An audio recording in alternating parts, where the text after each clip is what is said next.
We can just test and see if it's, yep, there we go.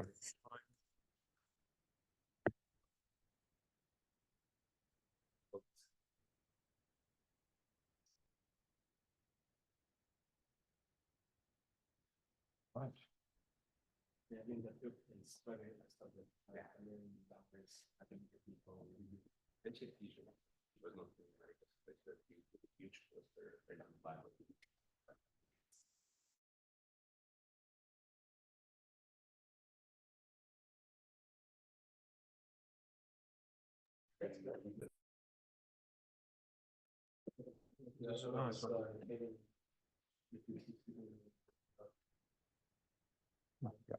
I pulled that out, I didn't finish. Even between your legs,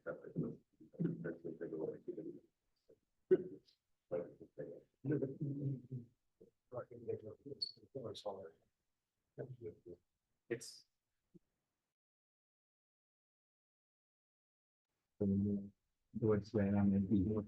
well, we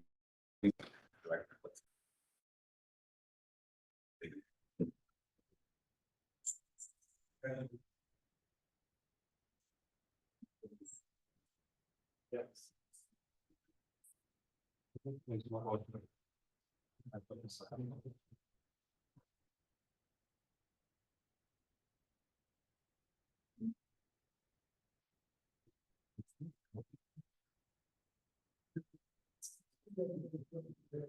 We should wire you up at some point. Okay. Yeah. So this just, yeah. Okay. On my head, I guess. Yep. There you go. And this just goes into a pocket or puts on a belt or whatever's convenient. Okay, perfect. Actually, I'll take like this.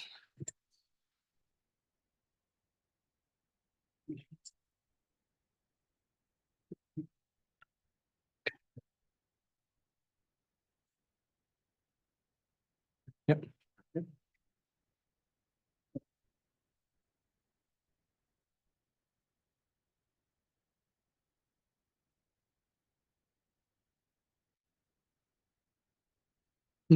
Yes. Yep.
Ilya, how are you? Hello. Good to see you. So far, you made it. Yeah, What was the finally. problem? Apparently, very bad weather in Amsterdam. So then all the flights were delayed by 2 or 3 hours. But yeah, but I'm here. So good. I'll catch up with you later. Yeah.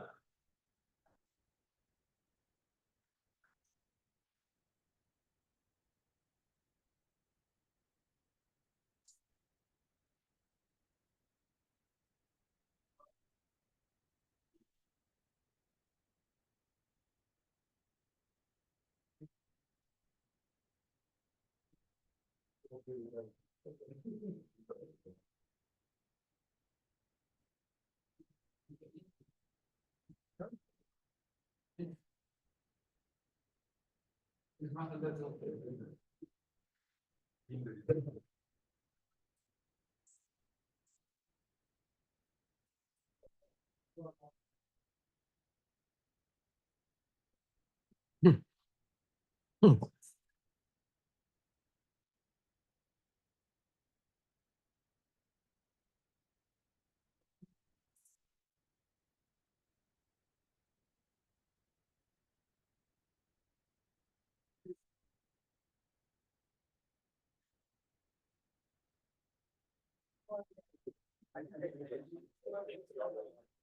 If you wish. No, by the way, speak louder.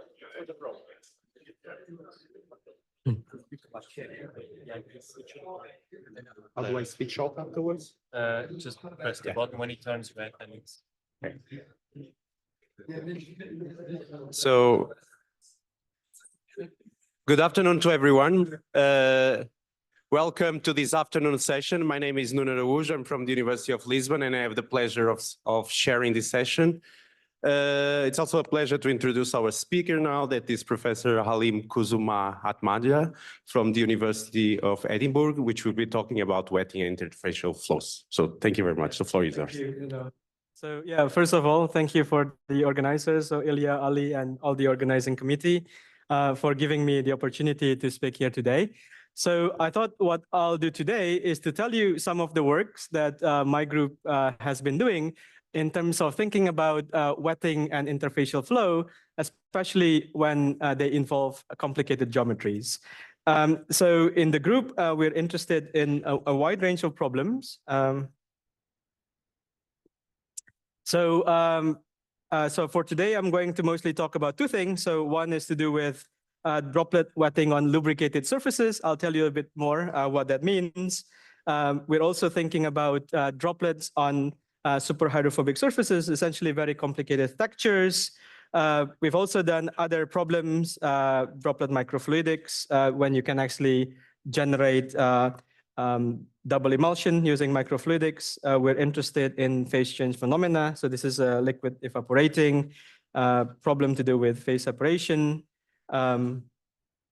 So this is actually a ternary fluid that eventually phase separates, and also to do with droplet coalescence. So we're really interested in a wide range of problems where there are interfaces that are changing topography and topology and so forth. So as I mentioned today, I'm going to focus mostly on these two topics, but Michael from my group is actually going to talk on Friday, so it's a bit of an advert for him. So let's get started properly with the talk. So yeah, so wetting. So if you haven't really thought about this, I hope I can convince you that this is actually an underpinning science that is important for many natural and also technological processes. So it goes from physiology of insects. So the reason insect can actually walk on water is because the feet are very hydrophobic. So it's really water repellent. Of course, they are important for fabrics, for electronics, oil recovery, paints, coatings, microfluidics, and many more, right? So a fundamental basic that I would like you to remember for this talk is that usually I will talk about something called the contact angle. So if you have a droplet and it sits on the surface, usually it will form a spherical cap. And then the angle of contact is called the contact angle. This is one of the most important quantities you might want to think about. But this is not the only one. The other quantity that is important is what we call contact angle hysteresis. So I come from the UK, it always rains, right? So if you look at the window pane, small droplets actually get stuck. They don't slide. And that's because there is friction. And that is because for most surfaces, the surface is not going to be smooth. So there is no one value for the contact angle. There is variation. And this is actually the origin of this friction that basically stops droplets from sliding. Okay. Now, a lot of work in the field of wetting phenomena could be boiled down in terms of manipulating contact angle and contact angle hysteresis. And in fact, this is, if you think about industry, lots of companies like P&G, Unilever make a lot of money thinking about how to manipulate surface interacting with liquids, right? So if you think about what I now call the wetting quadrant, so in the y-axis is the contact angle, so how beat up the liquid is. And the x-axis is essentially this hysteresis or friction. So for most surfaces, if I put a droplet on this table, I put the droplet on your bench, typically they will live in this quadrant where you might have different contact angle, but generally the friction is quite high. Right? And probably about 20 years ago, there is a lot of interest in what we know as super hydrophobic surfaces. So surfaces that have very, very high contact angle. And then actually, depending on whether the droplet sits on top of the corrugation or it impales the corrugation, you can have two different states that mean that even though the contact angle is equally high, the friction is very different. Now, what is interesting is that until about 10 years ago, there is really a gap in this quadrant where you have low hysteresis, and then maybe the contact angle is kind of low, right? So this is the area that I want to talk about for the first part of today, and it's something to do with liquid-infused surfaces. So I'll explain to you what that means. This is actually inspired by this plan. Anyone knows what the plan is?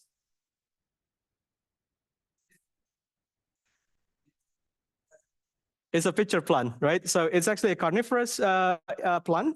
So I played two movies. So one when the environment is dry. So you can see that the ants are quite happy. You know, the surface is normal. But then when the environment is wet, you can see that the surface becomes very slippery, right? And the only difference is whether the environment is wet or dry. So that's interesting. That's a slippery surface. So the way people usually try to mimic this is that you start with a substrate that is porous, rough, or textured, and then maybe you imbibe a bit of liquid. Typically for application, it will be an oil because that's the easiest thing you could do. And then I will be putting something on top of that that is immiscible. So if I'm thinking about trying to model this, this is the geometry that I would like you to remember in your head, where I have a substrate. Maybe I will put some posts on top of that. And then what is in what's this color? In brown would be the lubricant. And then in blue is the droplet. Typically, I'm thinking about a water droplet, right? So people have thought about many applications if you can make the surface slippery, so very low friction or hysteresis. So again, coming from the UK, ketchup is very important. You know, we eat a lot of ketchup. So you could imagine if the surface is slippery, then you could minimize food waste. So that's probably pretty good. So now we are in the Euros, so people tend to be a bit more unruly. So you could also imagine thinking about what happens if we have walls and the walls, liquid droplets don't stick. So that might be pretty good in terms of anti-gravity and so forth. There are also applications in terms of underwater biofouling, and all this rely on the fact that the surface is slippery, right? So I think there is actually scope for modeling to help understand how the mechanisms work and how you might actually design better surfaces, so to speak. So we are in the Lattice-Boltzmann conference, so we are using Lattice-Boltzmann to actually thinking about this problem. And in particular, I'm using the free energy variant of the multi-phase, multi-component Lattice-Boltzmann approach. And typically, in a free energy model, you would start by writing down the free energy. And remember, I have a droplet, I have a lubricant, I have the gas, and I also have the solid. So I need at least 3 different fluids, and there is the solid part, right? So the way I write this down, this is one way that is quite simple, is to think about this term, which is just a double well potential. And all this does is basically saying there will be part of the system where it wants the component to be 0, so that fluid is absent. And there will be part where it's 1, that's when the fluid is present. Okay, so that's very simple to understand. Now, this term here in red is needed because later on you will see that I'm interested in phenomena where the droplets are cloaking. It means some liquid would like to completely hug the other liquid and encapsulate the whole thing.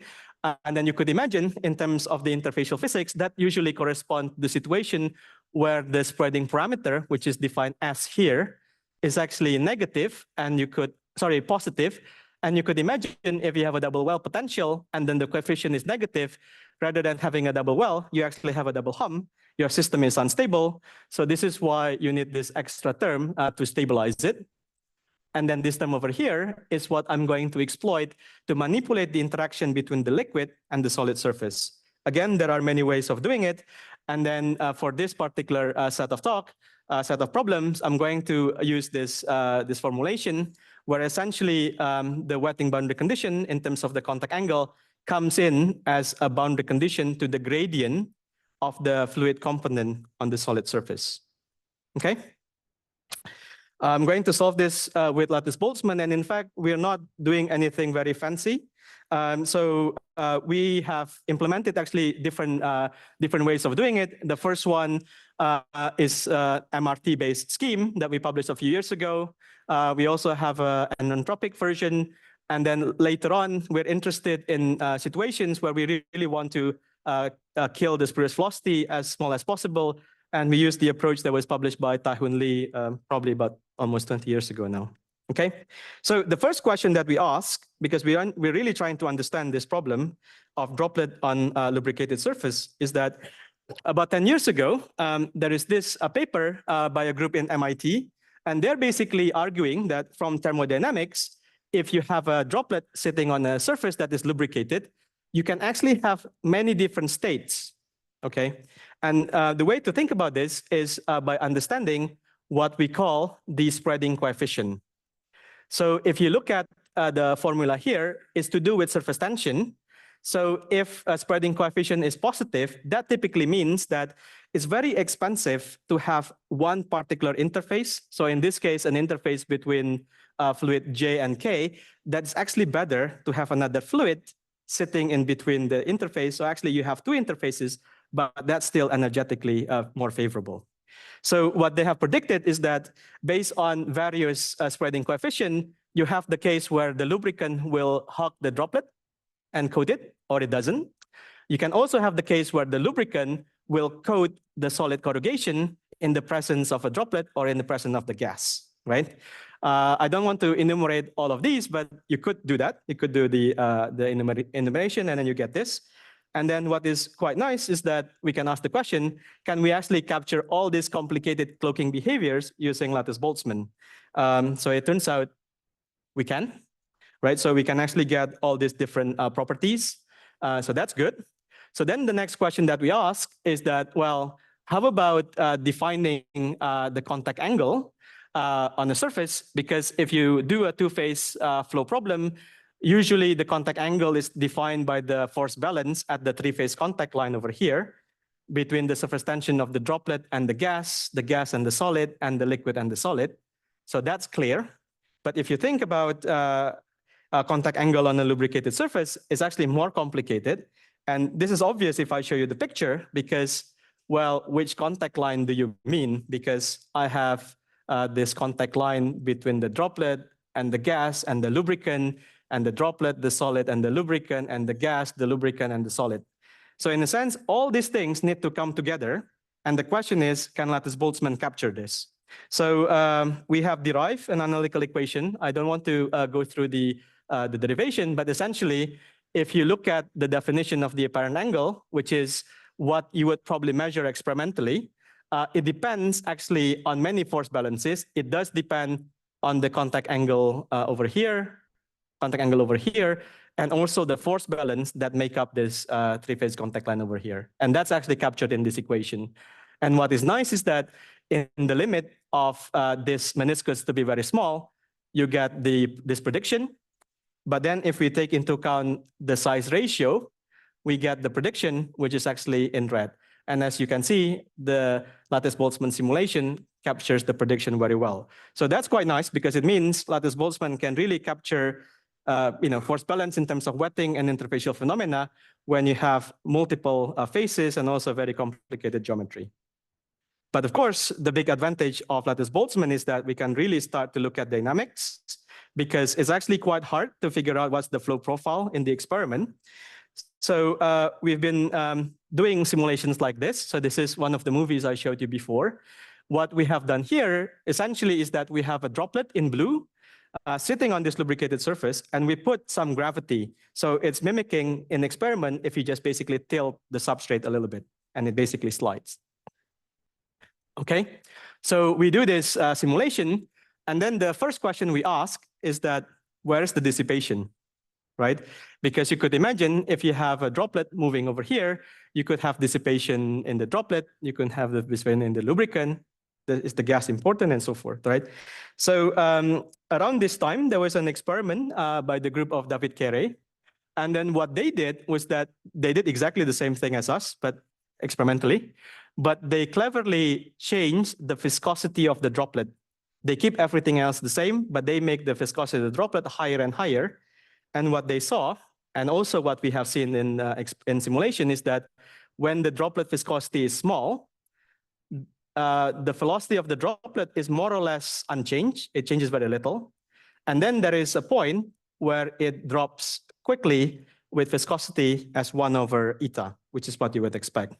So essentially, what happened physically is that over here, the dissipation is dominated by the meniscus. So it might be small, but it's mighty. That's basically what determines how fast the droplet is moving. But then at some point, if the droplet is very viscous, of course, it crosses over to where the droplet is more important. And then the question is, if the dissipation is actually at the meniscus, how about friction, right? Can you actually understand droplet friction if the source of dissipation is very different compared to what people are usually thinking for a droplet on a normal surface? So this is a typical plot. So if you have a droplet on a normal surface like this one here, let's say a piece of table, usually the friction force is going to go linearly with the capillary number or alternatively with the velocity of the droplet. But experimentally, people have observed that the friction force goes non-linearly with capillary number to the power of 2/3 in experiment. And then typically what people argue in the experimental paper is that because the dissipation is happening at the meniscus has a shape. And as the droplet is moving, the shape is also changing. And therefore, the amount of dissipation is different. And that gives you an extra dependence on velocity or capillary number, and you end up with that. So we do the simulation, and actually we see very similar scaling law to the power of 2/3. But actually we could do more because we could look at exactly where the dissipation is sitting. So now I'm going to show you the typical simulation from the side. And then we're asking the question, if I have a droplet on this lubricated surface, I can ask the question whether dissipation is happening in the droplet. It's not the case for the choice of parameters we have. But in the meniscus, is it actually sitting in regimes 1, 2, 3, 4, or 5? And then this is the case where we actually have the lubricant sitting on this corrugated surface. And this is the case where we just remove the pose, and then we just look at what happens if it's just sitting on another liquid, essentially. So what you can see in both cases, the dissipation is dominated in regimes 4 and 2.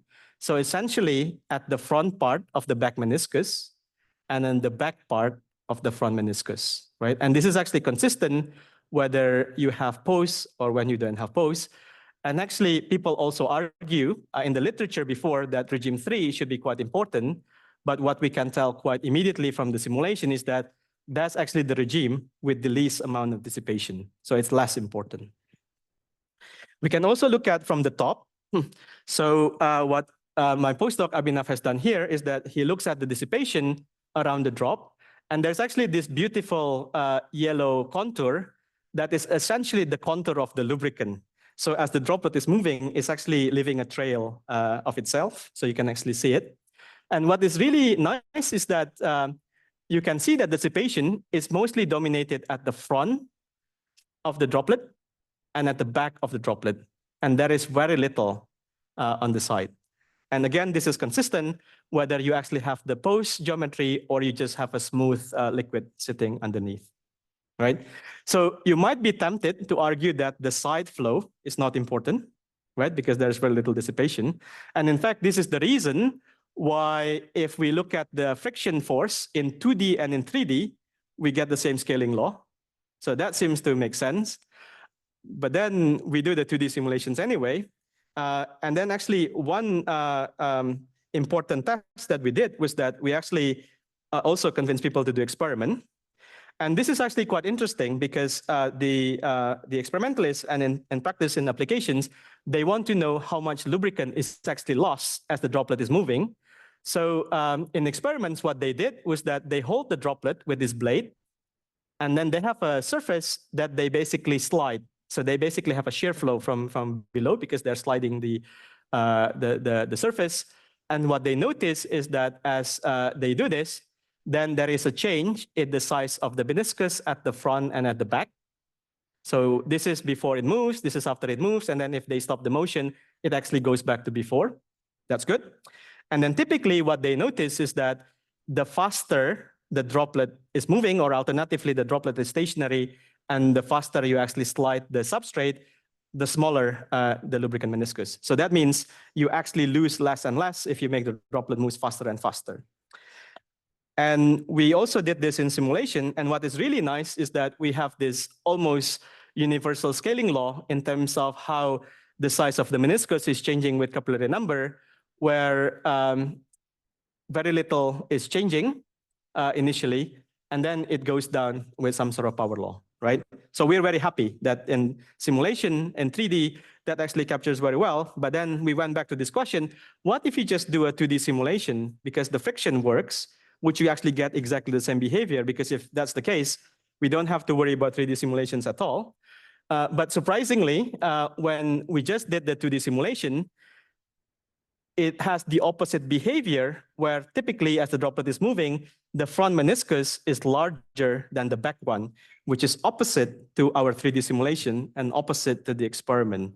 So even though the side flow is not contributing to dissipation, it's actually important for circulating the lubricant, right? So in a sense, you can't quite ignore the 3D flow. And in fact, many people are guilty in doing this in the field. So for example, this is one MD simulation where they assume they can just do 2D simulation, and they observe exactly the same as our lattice-Boltzmann simulation, but then the prediction is not quite right, okay? So that's actually what happens if you just have one lubricant on the corrugation. So now we want to be a bit more ambitious, because we noticed that in the field, lots of people are also playing with surface patterning, and then they use it to control droplet motion. So you have hydrophilic patches and hydrophobic patches. But usually you're stuck with friction. So our idea was, well, what happens if we can combine the two ideas so that essentially we're not patterning a solid surface, we're patterning a liquid surface, right? So the idea here, therefore, is that you could manipulate droplet motion with wettability, but because essentially the droplet is seeing another liquid, the substrate is smooth to basically a atomistic level, right? Because it's a liquid. So I'm going to focus on this particular case. So people have done this experimentally. So this is our collaborators. So I think for the past 5 years, there are people that do this at using this sort of pattern, and you can actually see the drop is moving in one particular direction because you have wetting gradient. But we want to ask the question, what happens if the pattern is much smaller compared to the drop? And then there is a bit of details in terms of the experiment. I'm not going to go through in details, but you can ask me if you're interested. But essentially, if you then put a droplet on top of that, this is the pattern liquid that you see, and then this is a droplet that you see on top of that.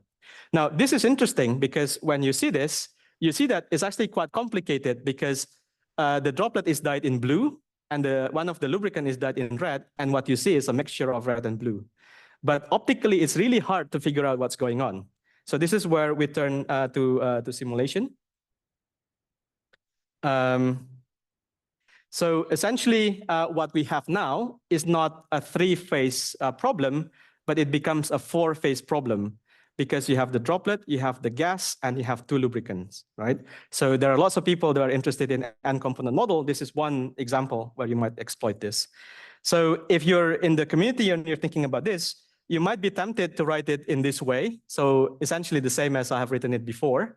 And you assign one coefficient for every component. But this is actually a bad idea, because in this model, you have n independent variable.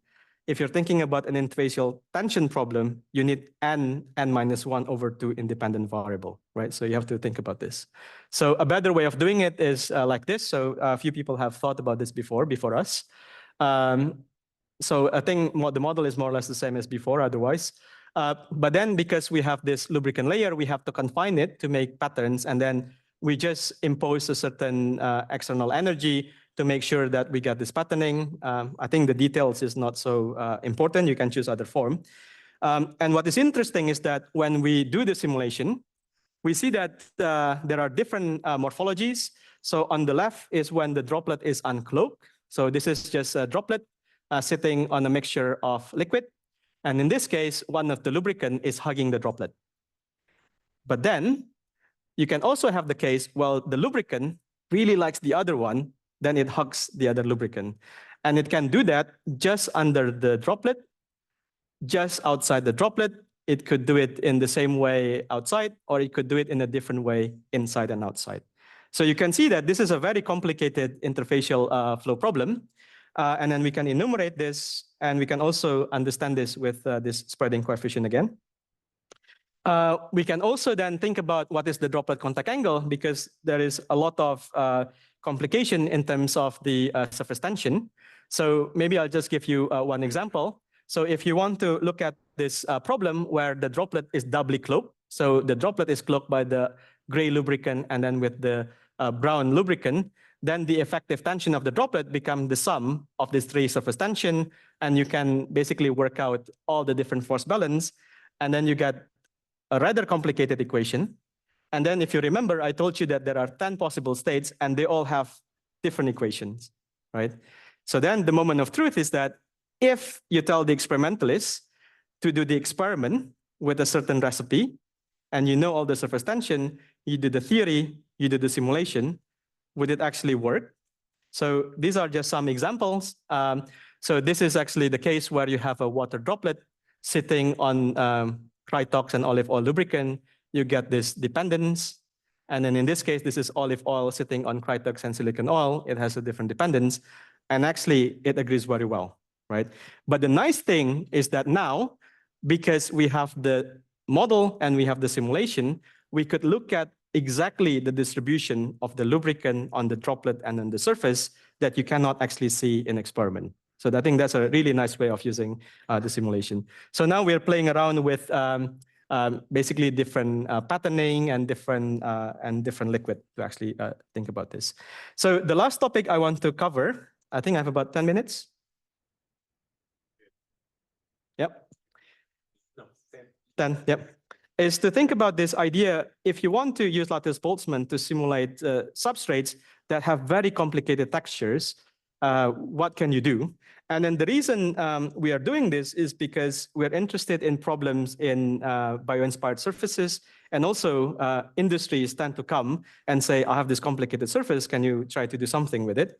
So I'm just going to show you some pictures where things are really beautiful, also really complicated. So this is an example where you have the surface of a lotus leaf. There are lots of bumps. This is the surface of a springtail.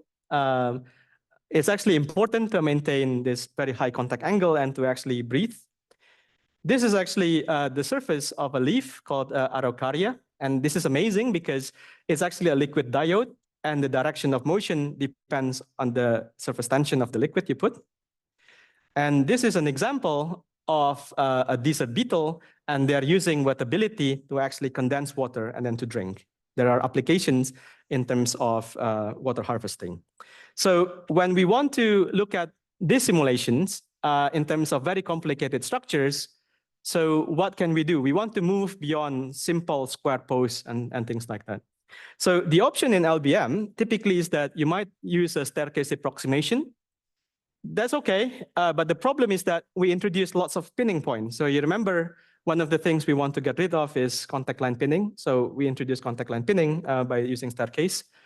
We can also use curved solid boundary. So this is possible, but this is a bit cumbersome because if you want to look at the wetting boundary condition, it usually enters as a this sort of the gradient of the concentration has to meet some value.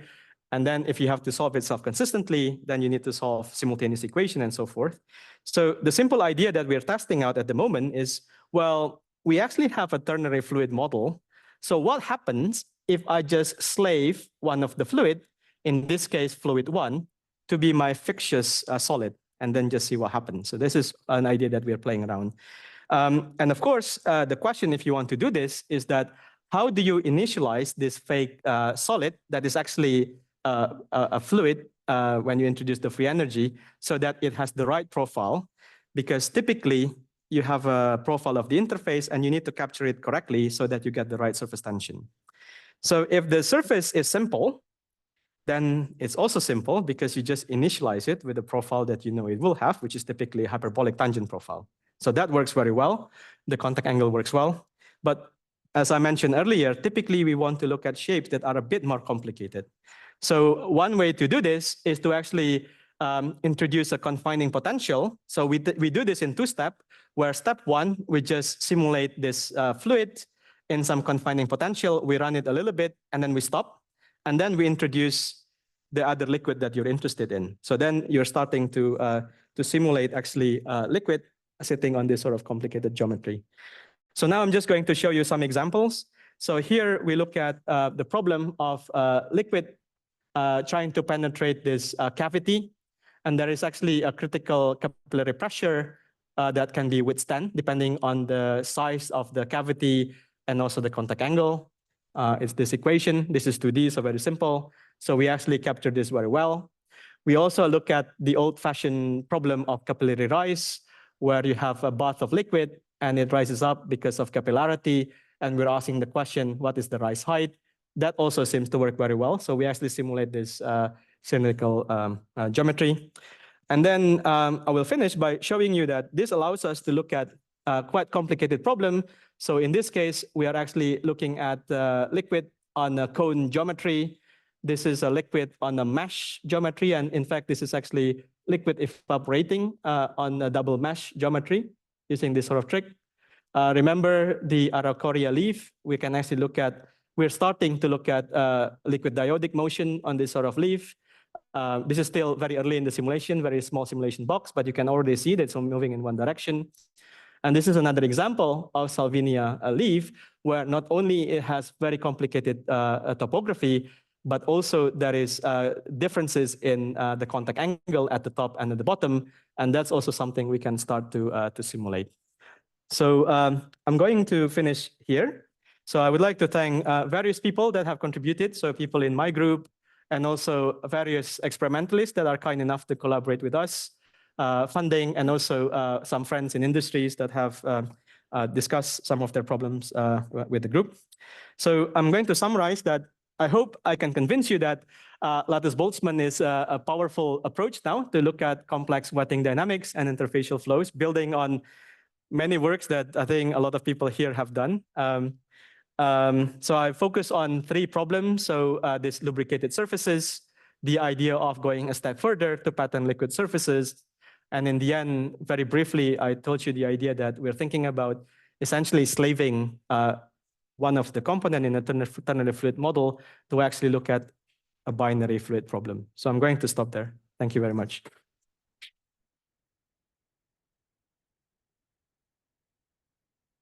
Thank you very much. We have time for questions.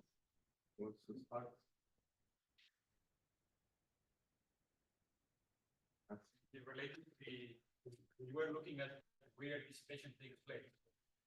We were considering the case where lubricant is more viscous. What happens in the opposite case? Still on the same sort of profile, or that really depends on it? Yeah, so I think we could see the switch, because if you remember, I showed you this this picture here.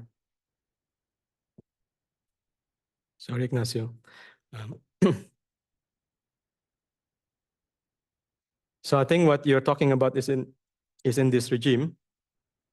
So I think if we look at in this regime, then I think it goes back to what you typically see if you have a droplet on a flat surface. The dissipation is mostly in the droplet, in particular in the region, basically at the foot, but not in the lubricant. Yeah. Questions? Is this somehow depending on the size? Okay, there's just the volume that is on the other side, right? The size of the droplet. Yeah. This is velocity, Martin. Yeah, velocity. Size of the droplet is the curve, or is it just the viscosity? Because it always happening at the same viscosity. I think it mainly depends on the viscosity, because what happens is that if you look at the dissipation, in this case, this is dominated by the meniscus, which basically goes around the droplet. And then if you don't have the meniscus, it's just the droplet, it also around the contact line. So in a sense, they have very similar scaling. So it's just a question whether it's focused.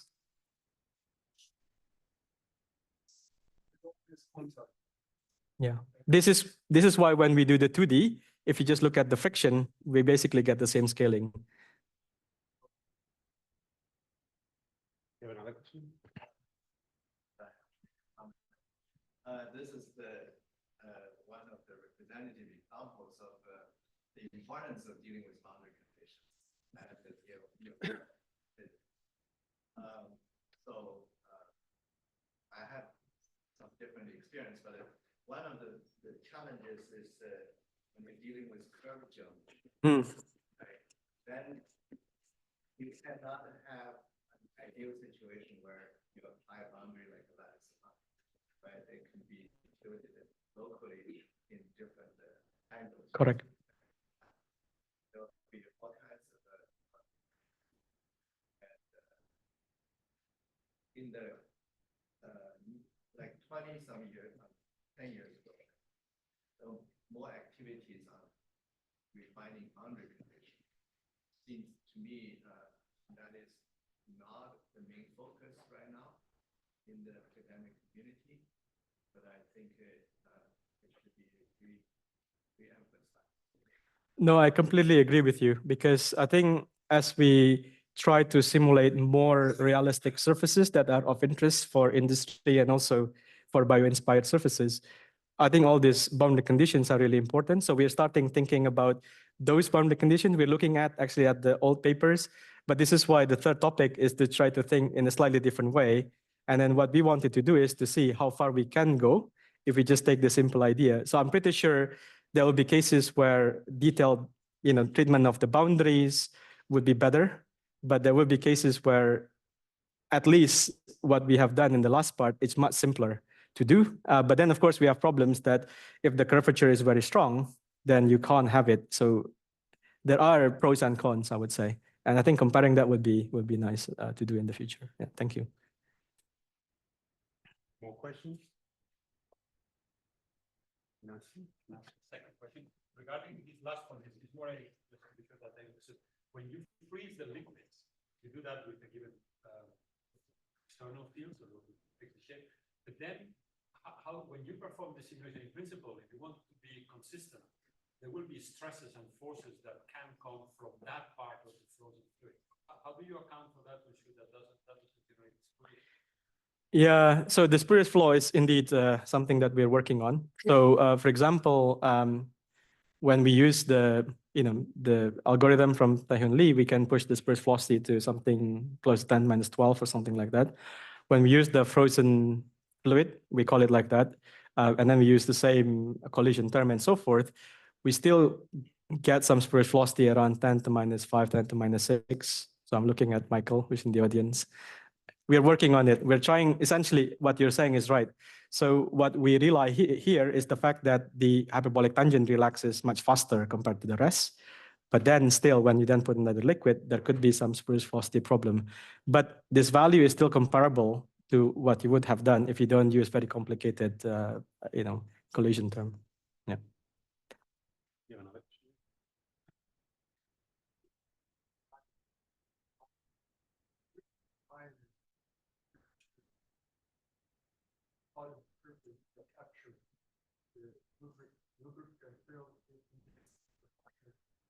Yeah, yeah.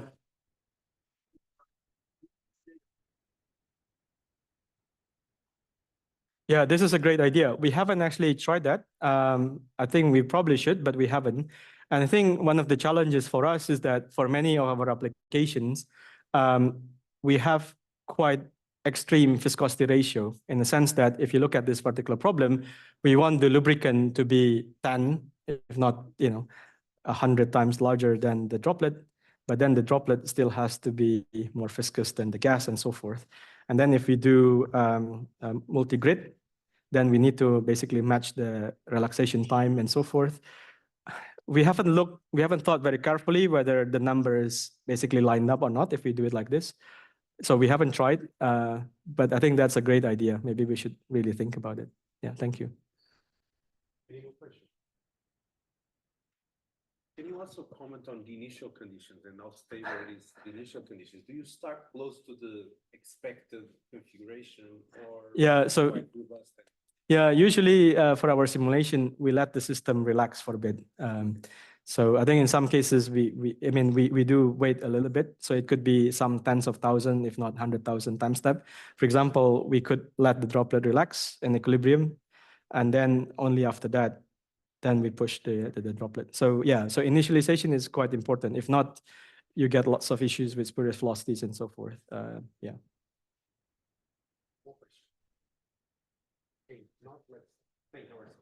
Yeah, thank you.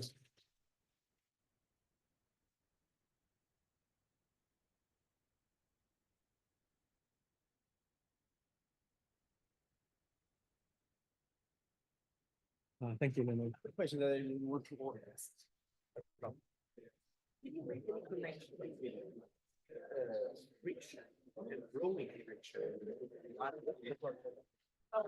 Because